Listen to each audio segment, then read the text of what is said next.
नमस्कार दोस्तों, स्वागत है आपका हमारे चैनल कैवल एकेडमी पर। दोस्तों, ये हमारा जो है विजन IAS PT 365 का पॉलिटी का सीरीज चल रहा था। ये हमारा इस सीरीज का 8वां लेक्चर, सॉरी 8वां नहीं, ये 10वां लेक्चर है हमारा इस सीरीज का। और अभी तक इस सीरीज के हमारे 9 लेक्चर कंप्लीट हो चुके हैं। ठीक है, तो चलिए आज का टॉपिक देख लेते हैं। टॉपिक शुरू करने से पहले दोस्तों एक चीज़ और है कि आप लोग जो है हमारे चैनल को सब्सक्राइब और शेयर ज़रूर कीजिए और साथ ही साथ चैनल को लाइक भी कीजिए। ये काफ़ी ज़्यादा मोटिवेशनल होता है। तो चलिए आज का डिस्कशन शुरू करते हैं। तो आज है चैप्टर नंबर 8। इसके पहले हम लोग 7 चैप्टर कंप्लीट कर चुके हैं। पहला पॉइंट है इसका कौन सा है, तो पहला पॉइंट है भ्रष्टाचार निवारक संशोधन अधिनियम 2018, prevention of corruption amendment act 2018। क्या है इसमें इम्पोर्टेंट, तो सबसे पहले तो देखते हैं सुर्खियों में क्या हो रहा था। सुर्खियों में इसलिए रहा था क्योंकि हाल ही में कार्मिक और प्रशिक्षण विभाग यानी कि DOPT ने भ्रष्टाचार निवारण संशोधन अधिनियम 2018 के तहत कुछ दिशा निर्देश जारी किए हैं। ठीक है, और भ्रष्टाचार निवारण संशोधन अधिनियम ने जो है भ्रष्टाचार निवारण अधिनियम 1988 को प्रतिस्थापित कर दिया है। इसके बारे में आगे देखते हैं इन दोनों के बारे में। सबसे पहले निर्देशों को और जान लेते हैं। तो जो दिशा निर्देश दिया है DOPT ने वो क्या दिया है, तो देखिए, अभियोजन स्वीकृति प्रदान करने के मामलों में अनुशासनात्मक प्राधिकरण, मतलब जो प्राधिकरण कार्रवाई कर रहा है या जो अनुशासन कर रहा है कार्रवाई, कोई भी केंद्रीय सरकारी विभाग जो हो सकता है, और CVC यानी कि सेंट्रल विजिलेंस कमीशन के बीच अगर के बीच असहमति होती है अगर, तो उस पर अंतिम सलाह के लिए प्रधानमंत्री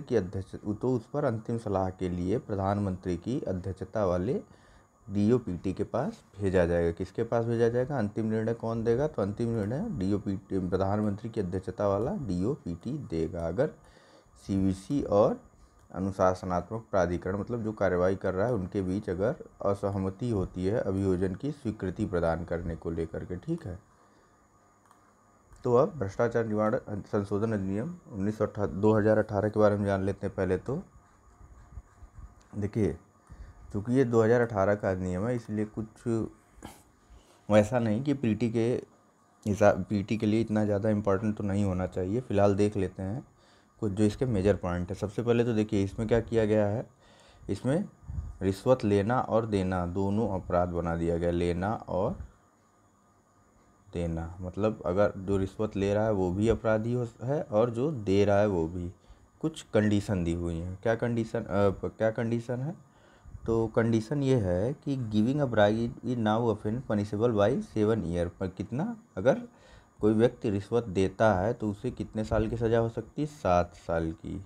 ठीक है, और साथ ही साथ जुर्माने का भी प्रावधान है। मतलब या जुर्माना या सज़ा होगी, कारावास की सज़ा होगी, या फिर ये 7 साल कंप्लीट नहीं, 3 से 7 साल तक। ठीक है, या फिर दोनों से जुर्माना और कारावास दोनों की सज़ा दी जा सकती है। दूसरी चीज़ क्या है, अगर कोई व्यक्ति, मतलब मान लीजिए कोई अगर मजबूरी में रिश्वत दे रहा है, उसका काम ही नहीं किया जा रहा है, उसे फोर्स किया जा रहा है रिश्वत के लिए, तो उसके लिए क्या प्रावधान है, तो उसके लिए भी ये प्रावधान दिया गया है इस अधिनियम में कि अगर किसी को फोर्स किया जा रहा है तो वह रिश्वत देने के 7 दिनों के अंदर अंदर, कितने दिन के अंदर अंदर, तो वह रिश्वत देने के 7 दिनों के अंदर अंदर अब इस संबंध में सक्षम अधिकारी के सामने रिपोर्ट कर सकता है। कितने दिन के अंदर अंदर, तो भैया 7 डेज। अगर लेट होता है, 7 दिन के अंदर नहीं कर पाया, तो मैक्सिमम ये डेट कितना हो सकता है, 15 दिन हो सकता है, इससे ज़्यादा नहीं। या तो 7 दिन या तो 15 दिन के अंदर अंदर आपको रिपोर्ट करनी होगी। इसके अलावा इसमें क्या प्रोविज़न है, इसके अलावा इसमें एक प्रोविज़न और है कि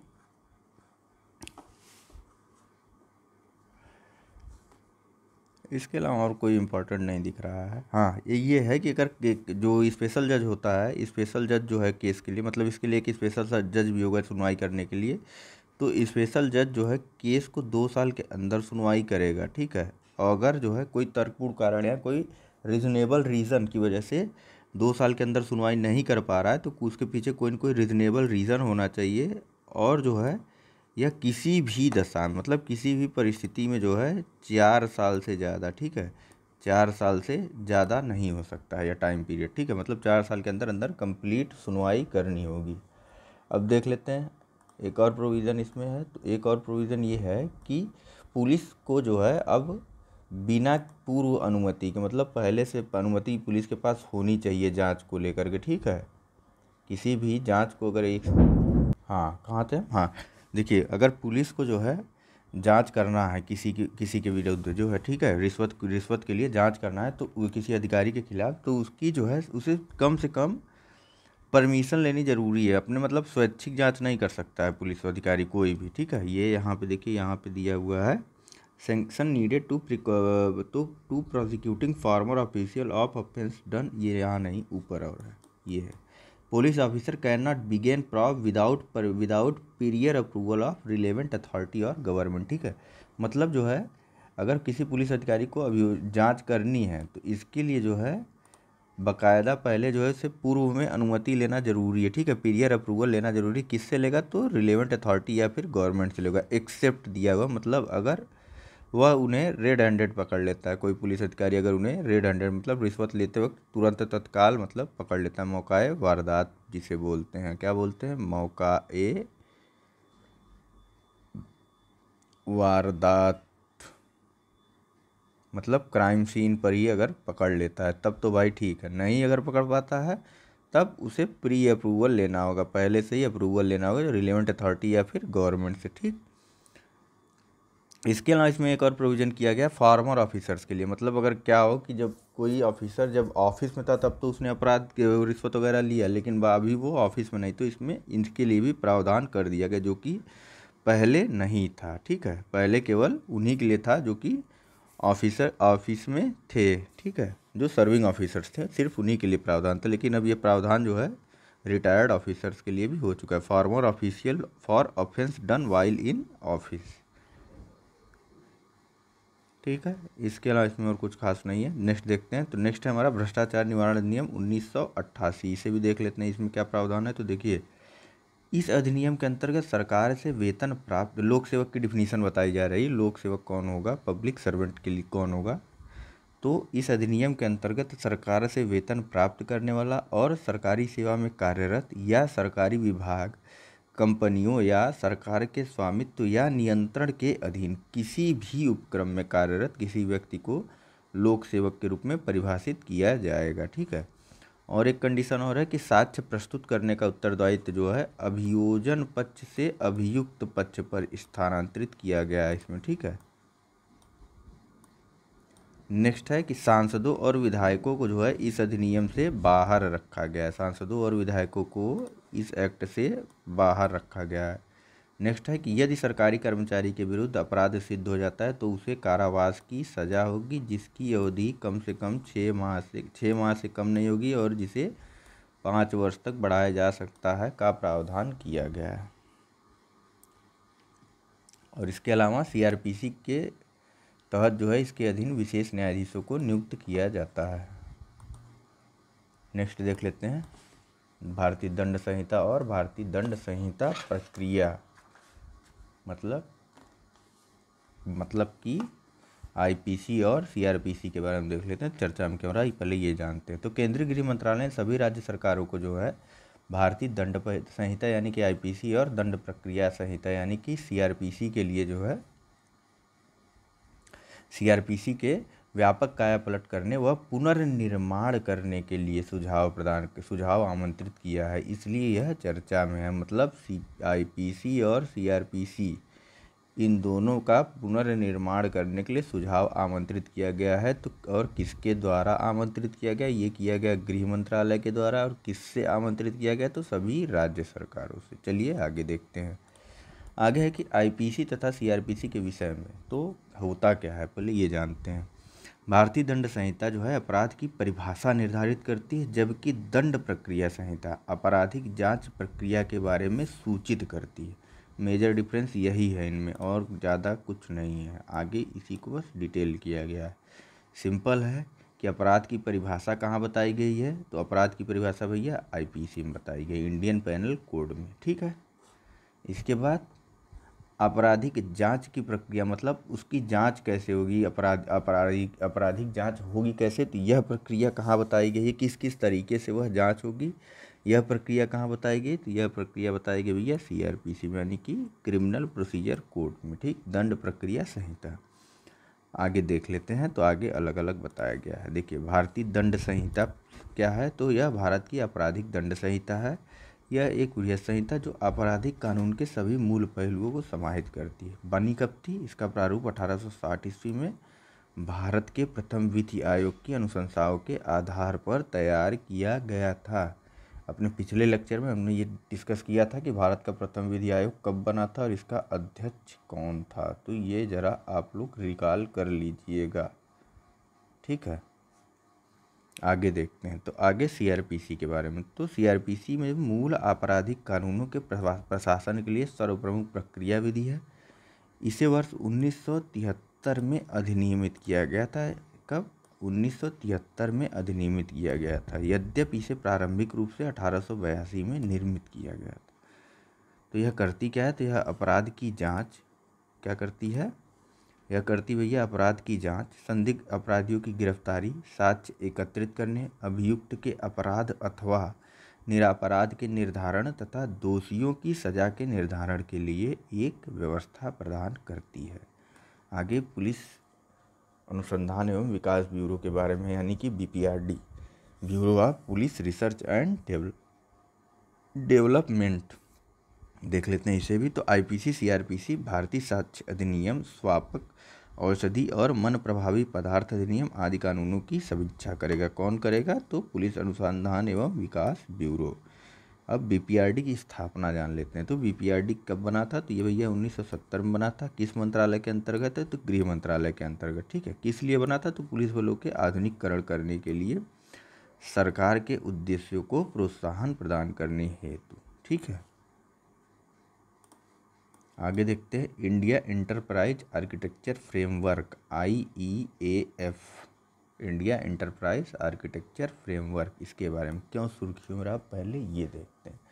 तो 22वें राष्ट्रीय ई गवर्नेंस सम्मेलन में ई गवर्नेंस पर शिलांग घोषणा पत्र को अपनाया गया, ठीक है। किसमें? तो 22वें राष्ट्रीय ई गवर्नेंस सम्मेलन में ई गवर्नेंस पर शिलांग घोषणा पत्र को अपनाया गया। इसी से पता चलता है कि 22वां राष्ट्रीय ई गवर्नेंस सम्मेलन कहाँ हुआ था, आप लोग बताइए। शिलांग में हुआ था, ठीक है। तो इस घोषणा पत्र में इंडिया इंटरप्राइज आर्किटेक्चर, यानी कि INDEA, India enterprise architecture, INDEA ऐसे याद कर लीजिएगा आप लोग, ठीक है, के विषय में उल्लेख किया गया था। तो अब ये क्या है ये जानते हैं। देखिए इंडिया इंटरप्राइज आर्किटेक्चर वस्तुतः एक समग्र संरचना के विकास के लिए एक ढांचा है। इसके तहत सरकार को कार्यात्मक रूप से अंतर संबंधित उद्यमों के एक एकल उद्यम के रूप में स्वीकार किया गया, ठीक है। मतलब कि जो कार्यात्मक रूप से अंतर संबंधित जितने भी उद्यम हैं उनको एक एकल उद्यम के रूप में स्वीकार कर लिया गया, ठीक है। नेक्स्ट क्या है? तो नेक्स्ट है INDEA का एक व्यापक ढांचा उपलब्ध कराता है, जिसमें संरचना संदर्भ प्रतिमानों का एक समुच्चय शामिल है तथा जिसे एक एकीकृत संरचना में परिवर्तित किया जा सकता है। नेक्स्ट है कि INDEA के प्रत्येक व्यक्ति के लिए एकल व्यक्तिगत अकाउंट होगा और वह उस अकाउंट से सभी सरकारी सेवाओं का लाभ उठा सकता है। यह सरकारी सेवाओं का उपयोग करने के लिए भिन्न भिन्न साइटों पर जाने और उन पर अलग अलग लॉगिन करने की आवश्यकता को भी समाप्त कर देगा, ठीक है। नेक्स्ट देख लेते हैं क्या है। नेक्स्ट है ई गवर्नेंस पहले, जो ई गवर्नेंस पहले ली गई हैं उनके बारे में ये प्रावधान है। तो देख लेते हैं कौन कौन सी की गई थी। सबसे पहले क्या है? सबसे पहले है राष्ट्रीय ई गवर्नेंस प्रभाग, यानी कि NEGD, national e governance department. देख लेते हैं इसके बारे में। देखिए राष्ट्रीय ई गवर्नेंस प्रभाग का गठन एक स्वायत्त व्यापार प्रभाग के रूप में इलेक्ट्रॉनिकी और सूचना प्रौद्योगिकी मंत्रालय द्वारा राष्ट्रीय ई गवर्नेंस योजना के कार्यक्रम प्रबंधन का उत्तरदायित्व संभालने के लिए किया गया है। किसके द्वारा किया गया है? तो इलेक्ट्रॉनिकी और सूचना प्रौद्योगिकी मंत्रालय द्वारा, ठीक है, यानी कि MeitY द्वारा किया गया है। किस योजना के अंतर्गत? एक स्वायत्त व्यापार प्रभाग के रूप में किया गया है। किस रूप में? स्वायत्त व्यापार प्रभाग के रूप में। ठीक, इसके द्वारा केंद्रीय मंत्रालयों, विभागों, राज्य सरकारों को उनकी ई गवर्नेंस पहलों के प्रसार में सहायता प्रदान की जाने की अपेक्षा है। नेक्स्ट है कि एनईजीपी सभी सरकारी सेवाओं को इलेक्ट्रॉनिक मीडिया के माध्यम से भारतीय नागरिकों को उपलब्ध कराने हेतु प्रारंभ सरकार की एक पहल है। आगे है प्रगति के बारे में, यानी कि proactive governance and timely implementation. क्या है? Proactive governance and timely implementation, Pragati. ठीक, इसमें पहला पॉइंट क्या है? तो यह एकीकृत करने वाला और परस्पर संवादात्मक प्लेटफॉर्म है। इस प्लेटफॉर्म का उद्देश्य जन सामान्य की शिकायतों के निवारण के साथ साथ केंद्र और राज्य सरकारों के महत्वपूर्ण कार्यक्रमों और परियोजनाओं की निगरानी और समीक्षा करना है। ठीक है, केंद्र और राज्य दोनों की। और तीसरा क्या है? तो यह एक 3 स्तरीय प्रणाली है। पहली तो पीएमओ, दूसरी संघ सरकार के सचिव और तीसरी राज्यों के मुख्य सचिव। सभी नहीं, राज्यों के मुख्य सचिव। पीएमओ सेंट्रल गवर्नमेंट के सेक्रेटरी और राज्य स्तर के मुख्य सचिव इसमें शामिल होते हैं। इसमें 3 प्रौद्योगिकियों का कौन यथा डिजिटल डेटा प्रबंधन, वीडियो कॉन्फ्रेंसिंग और भूस्थानिक तकनीक सम्मिलित है। ठीक, हाल ही में प्रधानमंत्री ने प्रगति बैठक की समीक्षा की। नेक्स्ट है कि गवर्नमेंट इंस्टेंट मैसेजिंग यानी कि GIMS, यह क्या है? तो यह व्हाट्सएप जैसी लोकप्रिय मैसेजिंग प्लेटफॉर्म का एक भारतीय संस्करण है। इम्पॉर्टेंट है, इस पे ज़रा ध्यान दे दीजिएगा। ठीक है, तो यह व्हाट्सएप जैसी एक लोकप्रिय मैसेजिंग प्लेटफॉर्म का एक भारतीय संस्करण है जिसका उपयोग, बस इसमें इतना ही ज़रूरी है कैसी? तो व्हाट्सएप जैसी लोकप्रिय एक मैसेजिंग प्लेटफॉर्म है व्हाट्सएप की ही तरह। ठीक है, और इसका उपयोग कौन करेगा? तो इसका उपयोग केंद्र तथा राज्य सरकार के विभागों और संगठनों द्वारा अंतरा एवं अंतर सांगठनिक संचार हेतु किया जाएगा। मतलब आम नागरिक नहीं करेगा, केवल केंद्र और राज्य सरकार के विभागों और संगठनों द्वारा इंट्रा या इंटर सांगठनिक संचार हेतु किया जाएगा। नेक्स्ट है कि राष्ट्रीय सूचना विज्ञान केंद्र NIC द्वारा अभिकल्पित किया गया है। ठीक है, और आगे है कि इसे सुरक्षित माना जाता है क्योंकि इसका सर्वर देश के भीतर स्थापित किया गया है। ठीक है, NIC द्वारा संचालित एक डेटा केंद्र होगा इसमें, इसी से ये संचालित होगा। क्लाउड बेस्ड है। इसमें सरकारी तंत्र में पदानुक्रम को ध्यान रखते हुए दस्तावेजों को और मीडिया को साझा करने के विकल्प भी उपलब्ध हैं। नेक्स्ट देख लेते हैं क्या है। नेक्स्ट है भुवन वर्जन 3.0 के बारे में बात की गई है। भुवन पंचायत वर्जन 3.0, तो इसे भी देख लेते हैं ये क्या है। तो इसे इसरो के राष्ट्रीय सुदूर संवेदन केंद्र यानी नेशनल रिमोट सेंसिंग सेंटर द्वारा विकसित किया। किसके द्वारा विकसित किया गया है? तो इसरो के द्वारा। ठीक है, अब क्या है? तो यह सरकार का काम क्या है? तो यह सरकारी परियोजनाओं के बेहतर नियोजन और निगरानी के लिए, किसके लिए? सरकारी परियोजनाओं के बेहतर नियोजन और निगरानी के लिए इसरो की SSIDP यानी कि विकेंद्रीकृत नियोजन के लिए अंतरिक्ष आधारित सूचना सहायता परियोजना के अंतर्गत उपयोगकर्ताओं के अनुकूल वेब आधारित एक जियो पोर्टल है। ठीक है, इसरो की कौन सी परियोजना के अंदर? SISDP के अंतर्गत। ठीक है, नेक्स्ट है तो यह पोर्टल पंचायती राज मंत्रालय की ग्राम पंचायत विकास योजना प्रक्रिया में सहायता के लिए भूस्थानिक सेवाएं प्रदान करता है। किसके लिए? पंचायती राज मंत्रालय की। ठीक है, यह ग्राम पंचायत सदस्यों और अन्य हितधारकों जैसे PRI एवं लोगों के लाभ के लिए डेटाबेस विजुअलाइजेशन, डेटा एनालिटिक्स, ये इम्पॉर्टेंट नहीं है उतना। नेक्स्ट है कि इस पोर्टल के माध्यम से देश भर में नियोजन हेतु पहली बार एकीकृत उच्च रिजोल्यूशन उपग्रह डेटा के साथ उच्च स्तर का एक थीमेटिक डेटाबेस भी उपलब्ध होगा। ठीक, जियो स्पेशियल यानी कि भूस्थानिक डाटा सेवाओं और विश्लेषणों के लिए उपकरणों के साथ भुवन इसरो द्वारा विकसित एवं संचालित एक राष्ट्रीय जियो पोर्टल है। ये भी देख ही चुके हैं हम आगे। नेक्स्ट चलते हैं। सिंपल, इसमें बस ये याद रखिएगा ये किस लिए है और क्या इसका किसने बनाया। तो इसरो का है। किस लिए है? तो सरकारी परियोजनाओं के बेहतर नियोजन और निगरानी के लिए। इसरो के SSIDP परियोजना के अंतर्गत उपयोगकर्ताओं के लिए वेब आधारित एक जियो पोर्टल। कौन सा आधारित है? तो वेब आधारित जियो पोर्टल है। और यह क्या करेगा, काम क्या करेगा? तो इस पोर्टल से जो है पंचायती राज मंत्रालय की ग्राम पंचायत विकास योजना प्रक्रिया में सहायता के लिए भूस्थानिक सेवा यानी कि जियो अस्पताल सर्विसेज प्रदान करेगा। किसको? ग्राम पंचायत विकास योजना के लिए, ठीक है, पंचायती राज मंत्रालय को। आगे देखते हैं कौन सा हमारा नेक्स्ट टॉपिक है। नेक्स्ट है कंज्यूमर ऐप के बारे में, यानी कि उपभोक्ता ऐप के बारे में, इसे भी जान लेते हैं। तो हाल ही में सरकार ने उपभोक्ता ऐप लॉन्च किया है जो उपभोक्ताओं को अपनी शिकायतों को ऑनलाइन दर्ज कराने में सहायता करेगा। किस लिए है भैया ये? तो उपभोक्ता इस पर अपनी शिकायत ऑनलाइन दर्ज कर सकते हैं। साथ ही उपभोक्ता से संबंधित सुझाव भी प्रदान करेगा यह, ठीक है। नेक्स्ट है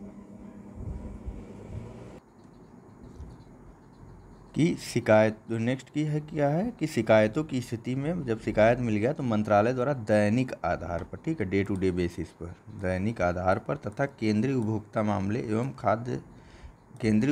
मामले खाद्य एवं सार्वजनिक वितरण मंत्री द्वारा साप्ताहिक आधार पर इसकी निगरानी की जाएगी। शिकायतों की मतलब निगरानी भी की जाएगी, ठीक। मंत्रालय तो दैनिक आधार पर करेगा और जो केंद्रीय उपभोक्ता मामले खाद्य एवं सार्वजनिक वितरण मंत्री है उनके द्वारा साप्ताहिक आधार पर इसकी निगरानी की जाएगी, ठीक है। इसकी मतलब शिकायतों की। इसमें जो है उपभोक्ताओं को 42 क्षेत्र से मतलब कितने सर्विस क्षेत्र बताए गए इसमें? 42 उपभोक्ताओं को इसमें 42 क्षेत्रों से संबंधित सूचना प्राप्त करने में सहायता होगी, ठीक है। ये जैसे एग्जाम्पल दिया हुआ है, इलेक्ट्रॉनिक उत्पाद, ई कॉमर्स, बैंकिंग, बीमा इत्यादि। आगे देखते हैं डिजी लॉकर के बारे में। तो ये क्या है? तो ये जो है किसकी पहल है? पहले तो देख लीजिए, ये माइटिक पहल है, इलेक्ट्रॉनिक और सूचना प्रौद्योगिकी मंत्रालय की एक पहल है। किस बारे में? तो यह दस्तावेजों और प्रमाण पत्रों के भंडारण, साझाकरण मतलब उन्हें शेयर भी कर सकते हैं, साथ ही साथ सर्टिफाइड भी, वेरीफाई भी कर सकते हैं, यानी सत्यापन के लिए एक सुरक्षित क्लाउड आधारित प्लेटफॉर्म है, ठीक है। क्लाउड बेस्ड प्लेटफॉर्म है ये। और खाता धारक को इसमें कितना स्टोर करने के लिए मिलता है? तो 1 GB डाटा भंडारण स्पेस के लिए मिलता है। जैसे गूगल ड्राइव वगैरह नहीं, ठीक उसी तरह है ये।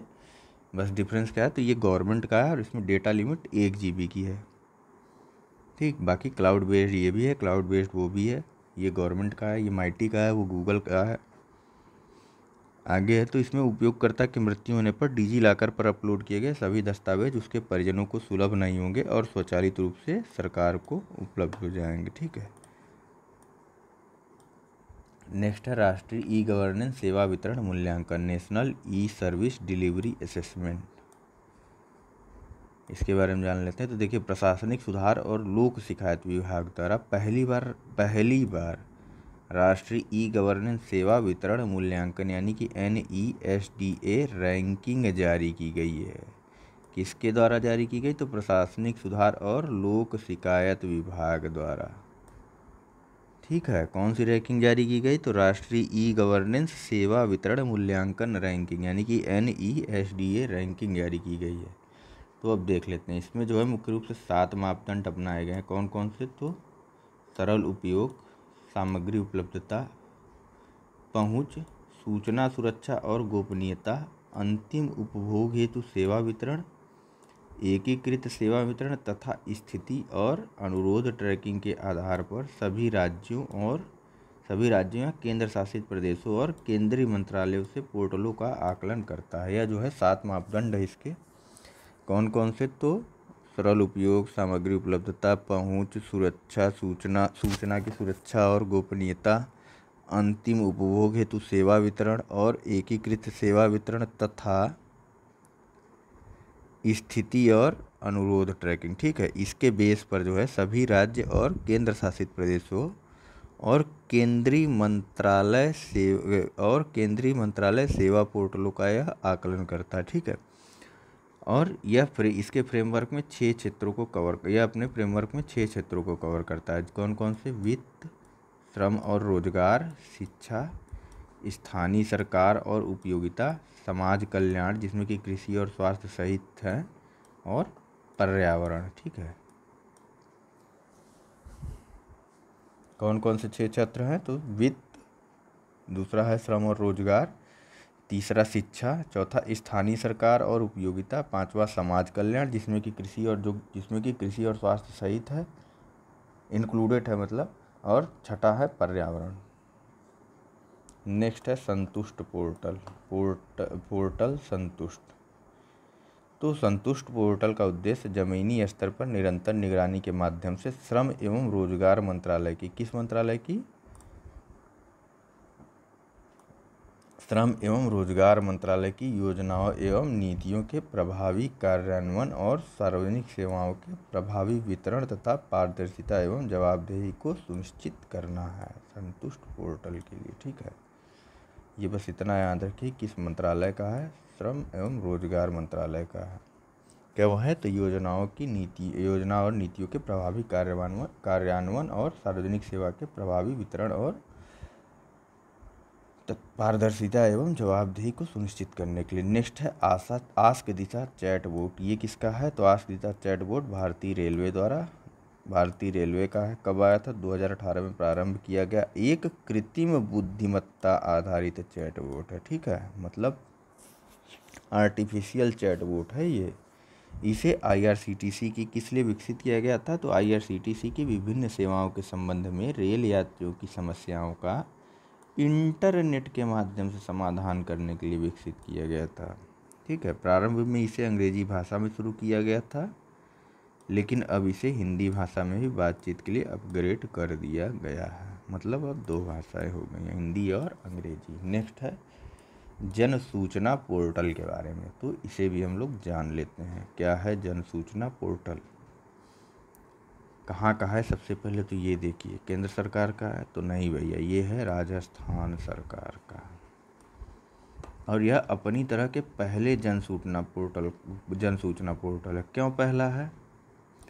क्योंकि यह देश में इसमें जो है एक ही मंच पर 13 विभागों और 23 सरकारी योजनाओं एवं सेवाओं की जानकारी प्राप्त होगी। ठीक है, मतलब इसमें पहले से ही जानकारी दे दी गई। आप इस पोर्टल पे जाइए, जिस विभाग में जाना हो, 13 विभाग हैं, ठीक है, और 23 सरकारी योजनाएं, उसके बारे में जानना हो तो आप इस पोर्टल पे जाइए और बाकायदा सर्च करके देख लीजिए। तो यह जो है सूचना अधिकार अधिनियम 2005 की धारा 4(2) की भावना से प्रेरित है। मतलब सूचना पहले से ही बता दी गई, अर्थात सूचना का सक्रिय प्रकटीकरण। आप मांगिए मत, हम पहले से ही आपको वो सूचनाएं बता दे रहे हैं जो कि हम बता सकते हैं।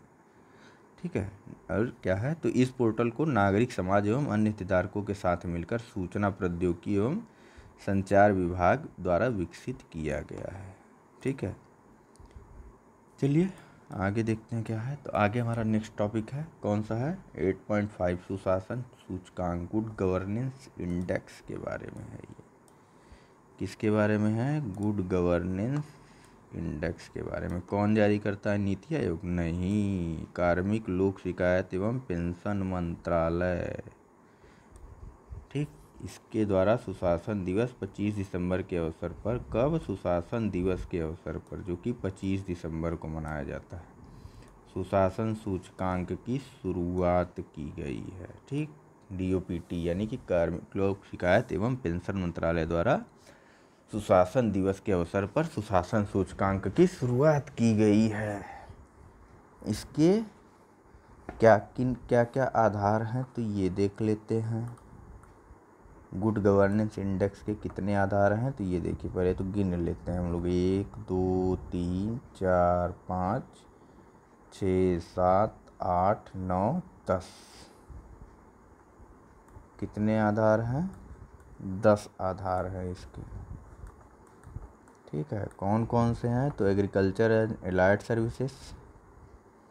कौन कौन से हैं? Agriculture and allied services, commerce and industry, human resource and development, judicial and public security, social welfare and development, economic governance, public infra and utility, public health, citizen centric governance, environment. और ये हम already देख चुके हैं, agriculture and allied services. ये याद कर लीजिएगा अच्छे से, आप लोग ना हो तो स्क्रीनशॉट रख लीजिए आप अपने पास एक इसका, ये ले लीजिए आप। तो आइए देखते हैं सूचकांक के बारे में। GGI सूचकांक, गुड गवर्नेंस इंडेक्स, GGI। तो सूचकांक वस्तुतः राज्यों एवं संघ शासित प्रदेशों में सुशासन की स्थिति तथा उनके द्वारा किए गए विभिन्न हस्तक्षेपों के प्रभावों का आकलन करने हेतु विकसित किया गया है। ठीक है। गुड गवर्नेंस इंडेक्स यानी GGI का उद्देश्य सभी राज्यों और संघ शासित प्रदेशों में सुशासन की स्थिति की तुलना करते हुए मात्रात्मक डेटा उपलब्ध कराना है। ठीक है। इसको जो है, इसमें जो है 10 क्षेत्रों को शामिल किया गया है। कितने क्षेत्रों को? 10 क्षेत्रों को इसमें शामिल किया गया है। ठीक है। अब इसमें राज्यों को भी 3 भाग में बांटा गया। कौन कौन सा? तो देखिए, पहले तो है बड़े राज्य, दूसरा है पूर्वोत्तर एवं पहाड़ी राज्य, और तीसरा है संघ शासित प्रदेश। ठीक। इसमें जो है राज्यों को 3 भाग में बांटा गया है। पहला तो बड़े राज्य, दूसरा पूर्वोत्तर एवं पहाड़ी राज्य, तीसरा संघ शासित प्रदेश। तो आइए आगे देखते हैं। तो राज्यों और संघ शासित प्रदेशों को सभी संकेतकों पर राज्यों और संघ शासित प्रदेशों को सभी संकेतकों में पृथक पृथक रैंक प्रदान की जाती है तथा साथ ही इन संकेतकों के आधार पर संबंधित समूह के अंतर्गत इन राज्यों में संघ शासित प्रदेशों को समग्र रैंकिंग की भी गणना की जाती है। मतलब एक तो इनको अपने अपने समूह में अलग अलग से रैंकिंग प्रदान की गई और उसके बाद एक समग्र रैंकिंग आई, टोटल। ठीक। आगे देखते हैं। तो GGI शासन को बेहतर बनाने, परिणामोन्मुखी दृष्टिकोण एवं प्रशासन की ओर अभिमुख होने हेतु तो उपयुक्त रणनीति तैयार करने तथा उसे लागू करने के लिए सहायता। ये तो किसी भी इंडेक्स के बारे में आप लिख सकते हैं, जनरल सा पॉइंट है। आगे देखते हैं। तो सभी राज्यों की समग्र रैंकिंग के आधार पर देख लेते हैं। तो बड़े राज्यों में तमिलनाडु प्रथम स्थान पर है भैया गुड गवर्नेंस इंडेक्स में। कौन? तमिलनाडु। उसके पश्चात महाराष्ट्र, कर्नाटक, छत्तीसगढ़, आंध्र प्रदेश। दूसरे पे महाराष्ट्र, तीसरे पे कर्नाटक,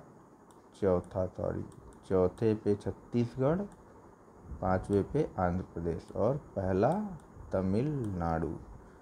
ठीक। पूर्वोत्तर एवं पहाड़ी राज्यों में हिमाचल प्रदेश प्रथम स्थान पर है। इसके पश्चात उत्तराखंड, फिर त्रिपुरा, फिर मिजोरम और सिक्किम है। यानी कि दूसरे पे उत्तराखंड है, तीसरे में त्रिपुरा है, चौथा मिजोरम और पांचवा सिक्किम का स्थान है गुड गवर्नेंस इंडेक्स में। ठीक है।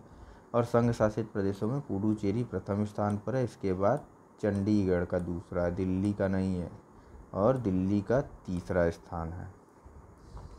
ठीक है। अन्य संबंधित तथ्य के बारे में देख लेते हैं क्या है। तो नागपुर संकल्प एक है, उसे जान लेते हैं हम लोग। क्या है भैया नागपुर रिजोल्यूशन? तो यह नागरिकों को सशक्त बनाने हेतु एक समग्र दृष्टिकोण है जिसे नागपुर में आयोजित एक प्रादेशिक सम्मेलन, लोक सेवा वितरण में सुधार, सरकारों की भूमिका। क्या था प्रादेशिक सम्मेलन का टॉपिक? तो लोक सेवा वितरण में सुधार, सरकारों की भूमिका के दौरान अपनाया गया था। इसका आयोजन कौन किया था?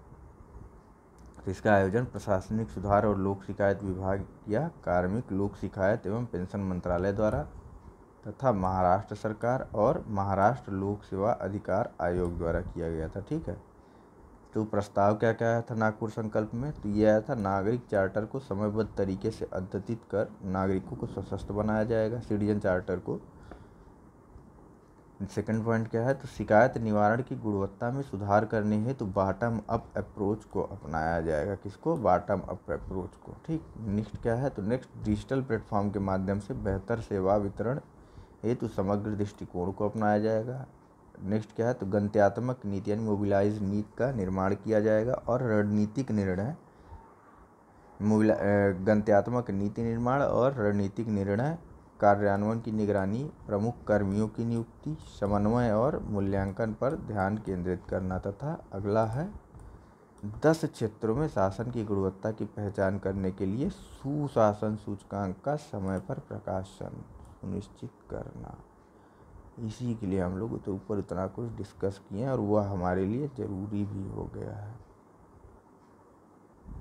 ठीक है। आगे देखते हैं। चलिए आगे करप्शन परसेप्शन इंडेक्स के बारे में है। तो पहले तो देख लेते हैं ये जारी कौन करता है? तो इसे जारी कौन करता है? इसे जारी करता है ट्रांसपेरेंसी इंटरनेशनल। कौन जारी करता है? ट्रांसपेरेंसी इंटरनेशनल द्वारा इसे जारी किया जाता है। कब से? तो 1995 से। ठीक। तो कितने देशों को रैंकिंग प्रदान करता है? 180 देशों को रैंक प्रदान करता है, की जाती है। इसमें मार्किंग कहाँ से होती है? 0 से 100 तक के पैमाने का प्रयोग किया जाता है। जो शून्य अत्यधिक भ्रष्ट है, जिस यहाँ पे शून्य जो है जिसका रैंक आएगी वो सबसे ज़्यादा भ्रष्ट होगा, और 100 अत्यधिक स्वच्छ छवि वाले देश को इंगित करता है। ठीक। तो इस वर्ष CPI में औसत स्कोर 43 रहा, तथा 2/3 से अधिक देशों का स्कोर 50 से कम रहा है। मतलब भ्रष्टाचार तो था भाई। तो और रैंक के बारे में देख लेते हैं। तो रैंक डेनमार्क और न्यूजीलैंड को जो है संयुक्त रूप से शीर्ष स्थान मिला है। इसके बाद फिनलैंड, सिंगापुर, स्विट्जरलैंड, ये सब देश थे। लास्ट में कौन था? तो लास्ट में दक्षिणी सूडान और सीरिया को रैंकिंग मिली थी। दक्षिण सूडान, सीरिया की रैंकिंग के बाद सोमालिया को अंतिम स्थान मिला था। किसे? तो ये अंतिम 3 का नाम बता रहे हैं यहाँ पे। दक्षिण सूडान, सीरिया और सोमालिया। लास्ट में था 180वें नंबर पे, 179 पे सीरिया और 178 पे साउथ सूडान था। ठीक है। भारत की रैंकिंग जो हमारे लिए ज़रूरी है, भारत की रैंकिंग घट कर 80 हो गई है, बढ़ी नहीं है। भारत की रैंकिंग कम हुई है, इसमें 80 हो गई है, जबकि इसका स्कोर 41 अंक के साथ स्थिर बना रहा। मतलब स्कोर तो स्थिर रहा, लेकिन रैंकिंग घट करके 80वीं हो गई है। पाकिस्तान को 120वां स्थान मिला है इसमें। आगे देखते हैं। तो ट्रांसपेरेंसी इंटरनेशनल के बारे में जान लेते हैं। यह जो है 1993 में स्थापित ट्रांसपेरेंसी इंटरनेशनल बर्लिन, मुख्यालय कहाँ है? बर्लिन में स्थित है। ठीक है। बर्लिन जर्मनी स्थित एक अंतर्राष्ट्रीय गैर सरकारी संगठन है, इंटरनेशनल NGO है। ठीक है। कहाँ पे, कब स्थापित हुआ था? 1993 में बर्लिन में। ठीक। यह भ्रष्टाचार से निपटने के लिए प्रभावी उपाय करने हेतु राष्ट्रीय सरकारों, व्यवसायों और नागरिक समाज के मध्य भागीदारी के साथ कार्य करता है। इसके अन्य और इंडेक्स कौन कौन से हैं? तो एक ग्लोबल करप्शन बैरोमीटर का भी प्रकाशन करता है, और एक ग्लोबल करप्शन रिपोर्ट का भी प्रकाशित करता है। और अभी हमने कौन सा रिपोर्ट पढ़ी है इसकी? अभी हमने पढ़ी है इसकी करप्शन परसेप्शन इंडेक्स 2019 के बारे में। नेक्स्ट और लास्ट टॉपिक है हमारा आज इस लेक्चर का और इस चैप्टर का भी, one nation one ration card के बारे में। सुर्खियों में क्या हुआ है? तो केंद्र सरकार द्वारा राज्य और संघ राज्य क्षेत्रों के लिए वन नेशन वन कार्ड योजना, one nation one ration card प्रणाली को लागू करने हेतु 30 जून 2020 की समय सीमा निर्धारित की गई है। कब? 30 जून 2020 की, जो कि जाहिर सी बात है बढ़ ही जाएगी। कोविड-19 का फिलहाल छोड़िए, अभी जो इसमें दिया है वो देखते हैं। 30 जून 2020 की समय सीमा निर्धारित की है। राशन कार्ड के बारे में जान लेते हैं। तो राशन कार्ड जो है फेयर प्राइस शॉप्स के, यानी कि उचित मूल्य की दुकानों पे से आवश्यक वस्तुओं की खरीद के लिए सार्वजनिक वितरण प्रणाली के अनुसार राज्य सरकार के, न कि केंद्र सरकार के, ठीक है, राज्य सरकार के एक आदेश या प्राधिकरण के तहत जारी किया गया एक दस्तावेज होता है। क्या होता है राशन कार्ड? तो यह उचित मूल्य की दुकानों से आवश्यक वस्तुओं की खरीद के लिए सार्वजनिक वितरण प्रणाली के अनुसार राज्य सरकार के एक आदेश या प्राधिकरण के तहत जारी किया गया एक दस्तावेज होता है। ठीक है। अब तो राज्य सरकारें निर्धनता रेखा से ऊपर जीवन यापन करने वाले परिवारों को और निर्धनता रेखा से नीचे जीवन यापन करने वाले परिवारों को और अंत्योदय परिवारों के लिए विशिष्ट राशन कार्ड जारी करती हैं। ठीक है। सबके लिए अलग अलग है। और राशन कार्डों की समय समय पर समीक्षा एवं जांच भी की जाती है। ऐसा नहीं कि एक बार बन गया तो बन गया, इसकी समय समय पर समीक्षा एवं जांच भी की जाती। ठीक। तो निर्धनता रेखा से नीचे जीवन यापन करने वाले परिवारों को ब्लू कार्ड जारी किया जाता है, जिसके माध्यम से वे विशिष्ट सब्सिडी का लाभ उठा सकते हैं। ठीक है। यह रियायती दर पर आवश्यक वस्तु खरीद में सहायता करता है। इस प्रकार धन बचत में सहायक होता है। पहचान का प्रमाण पत्र भी एक होता है, मतलब इसके द्वारा आप ID प्रूफ भी दे सकते हैं लोगों को। इसकी पृष्ठभूमि देख लेते हैं जो अभी ये आया है, one nation one ration card. तो वर्ष 2017 में प्रवासन के संबंध में पार्थ मुखोपाध्याय, किसके संदर्भ में, प्रवासन के संदर्भ, माइग्रेशन के संबंध में पार्थ मुखोपाध्याय कार्यकारी समूह द्वारा जो है सार्वजनिक वितरण प्रणाली से संबंधित लाभों की पोर्टेबिलिटी की अनुशंसा की गई थी। किसके द्वारा, पार्थ मुखोपाध्याय की अध्यक्षता में जो कार्यकारी समूह गठित किया गया था। कब, 2017 में। ठीक है, तो अब सार्वजनिक वितरण प्रणाली का एकीकृत प्रबंधन जो है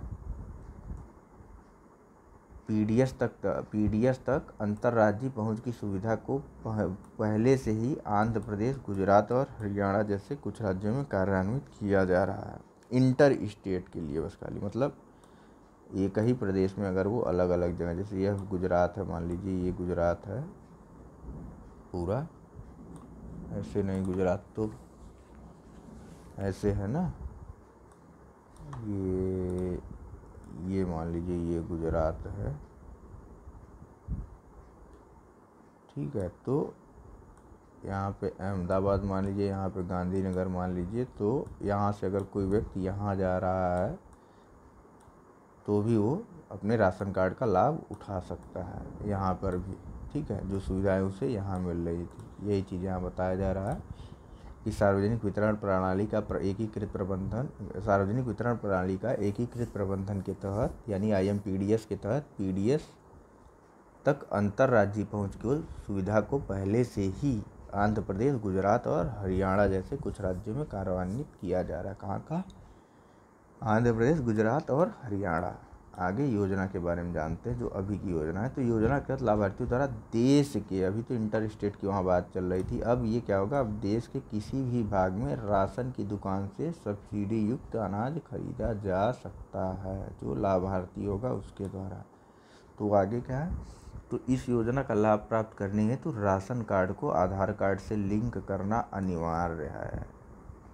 ठीक है, नेक्स्ट क्या है, तो एक व्यक्ति केवल केंद्र द्वारा समर्थित सब्सिडी के लिए ही पात्र, मतलब जो सब्सिडी केंद्र दे रही है उसी के लिए प्राप्त होगा। ठीक है, ऐसा नहीं कि वह जो स्टेट दे रहा है, जिस स्टेट में है उसके लिए पात्र होगा। आगे देखते हैं, बताया जैसे कि राष्ट्रीय खाद्य सुरक्षा अधिनियम 2013 के तहत शामिल लाभार्थी, यदि कोई लाभार्थी ऐसे राज्य में जाता है जहां मुफ्त में अनाज प्रदान किया जाता हो, तो वह उन लाभों को प्राप्त करने हेतु पात्र नहीं होगा। ठीक है, वह केवल उन्हीं सब्सिडी को प्राप्त कर सकता है जो केंद्र सरकार देती है, न कि कोई स्टेट गवर्नमेंट जहाँ पे वह गया है। अब आगे देखिए, तो एक प्रवासी व्यक्ति को परिवार के लिए निर्धारित कोटे का अधिकतम 50, मतलब ऐसा नहीं कि वह प्रवास करने चला गया तो परिवार के लिए जितना कोटा निर्धारित किया गया सब का सब वो खरीद ले, नहीं, केवल 50% खरीदने की अनुमति प्रदान की गई है। इसका उद्देश्य यह सुनिश्चित करना है कि व्यक्ति किसी अन्य स्थान पर स्थानांतरित होने के पश्चात एक ही बार में परिवार के लिए निर्धारित संपूर्ण कोटे की खरीद ना कर सके। योजना का लक्ष्य देख लेते हैं क्या है। तो योजना का लक्ष्य प्रवासी श्रमिकों को लाभ पहुंचाना। अभी हाल फिलहाल की स्थिति आप देख ही रहे होंगे कोविड-19 के कारण। चलिए छोड़िए उसे, आगे इसे देखिए, इसमें आगे बढ़ते हैं। योजना का लक्ष्य क्या है, तो प्रवासी श्रमिकों को लाभ पहुंचाना। दूसरा है एकीकृत ऑनलाइन प्रणाली के माध्यम से नकली राशन कार्ड धारकों की पहचान करना और उनके नकली राशन कार्डों को समाप्त करना। और तीसरा, अनधिकृत रूप से लाभ प्राप्त करने वाले संयुक्त लाभार्थियों का प्रणाली से निष्कासन और रिसाव को रोकने आदि के माध्यम से बढ़ते खाद्य सब्सिडी व्यय को नियंत्रित करना। तो अब IMPDS स्कीम के बारे में भी IMPDS स्कीम के बारे में भी जान लेते हैं, जो सार्वजनिक वितरण प्रणाली का एकीकृत प्रबंधन योजना है उसके बारे में। यह क्या है, तो देखिए IMPDS एक नई केंद्रीय क्षेत्र, मतलब सेंट्रल सेक्टर स्कीम है। ठीक है, सेंट्रल सेक्टर स्कीम है, जिसे उपभोक्ता मामले कौन सा मंत्रालय करता है, तो उपभोक्ता मामले, खाद्य और सार्वजनिक वितरण मंत्रालय के तहत कार्यान्वित किया गया है।